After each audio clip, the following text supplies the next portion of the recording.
Club बोलिएगा तो फिर ट्रोल करने लगेंगे लोग कि हिंदी का राइटर क्लब कैसे गया, इसलिए होटल बोलते हैं। होटल में ही हुआ था, रेस्टोरेंट में। हाँ, तो रेस्टोरेंट में मैं ऐसे ही लगा के गया था, तो मुझे गेट पे ही वही कहा कि आप इसको उतार लीजिए तब जाइए, अच्छा नहीं लग रहा है। सफ़ेद रंग का गमछा था। मैं कनॉट प्लेस सीपी के सेंट्रल पार्क में एक प्रोग्राम करने के बाद मैं वहाँ होटल में खाना खाने गया था, रेस्टोरेंट में। लेकिन ये बात है कि पहली बार मुझे पता चला कि भेदभाव क्या होता है किसी भी आधार पे, क्योंकि संयोग से मैं ऐसी जाति में पैदा हुआ कि मैंने जाति भेदभाव नहीं देखा।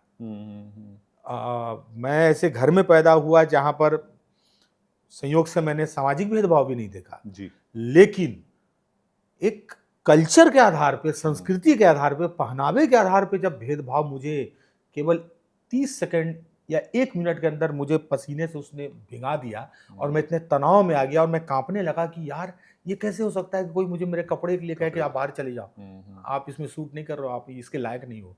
तब मुझे पहली बार पता चला कि जो मैंने इतिहास में पढ़ा है, जातीय आधार पे, सामाजिक आधार पे जो डिस्क्रिमिनेशन हुआ है, वहाँ पर उन लोगों के साथ कैसा होता होगा या उस भेदभाव को झेलने वाले को कैसा लगता होगा, जब आज कपड़े के आधार पर भेदभाव झेलने के बाद मुझे ऐसा लग रहा है।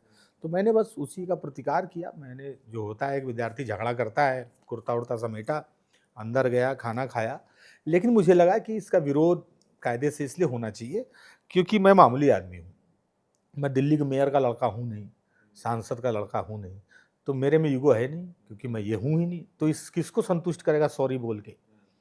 तो मैंने उसको कहा कि देखो सॉरी तुमने बोला, लेकिन तुम्हारे सॉरी से जो संतुष्ट होता है, जो ईगो, वो है ही नहीं हम में। हम है मामूली आदमी।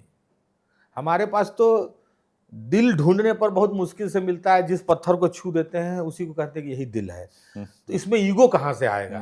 तो हम ये सोच रहे हैं कि तुम मामूली आदमी को रोज बेइज्जत करोगे, इसलिए तुम्हारा हम इलाज करके जाना चाहते हैं। तुमने कंधा गलत चुन लिया, गमछा तो ठीक पकड़ा, कंधवा वो गलत पकड़ लिया जहाँ पे वो गमछा रखा हुआ था, वो माथा गलत पकड़ा तुमने। फिर मैंने उसका विरोध किया, आके प्रेस कॉन्फ्रेंस मुखर्जी नगर में किया। एक मीडिया के साथी थे, उन्होंने सहयोग किया, वो आए। ये कौन से साल की बात है? ये 2019 की बात है, 18-19 की बात है। और फिर सोशल मीडिया पर एक तरह से गमछा क्रांति शुरू हो गई और अखबारों में, बिहार यूपी के तो कई शहरों में विद्यार्थियों, मतलब युवाओं ने गमछा लेकर रोड पे वो जुलूस निकाला। और इस तरह करके नतीजा ये हुआ कि 48 घंटे में उस रेस्टोरेंट ने अपने ड्रेस कोड में गमछे को शामिल किया, तब जाके ये मसला ख़त्म हुआ। उस दिन से मुझे ये लगा कि अपने पहनावे को लेके कभी भी पीछे कदम नहीं करना है, कभी भी हीन भावना नहीं लानी है।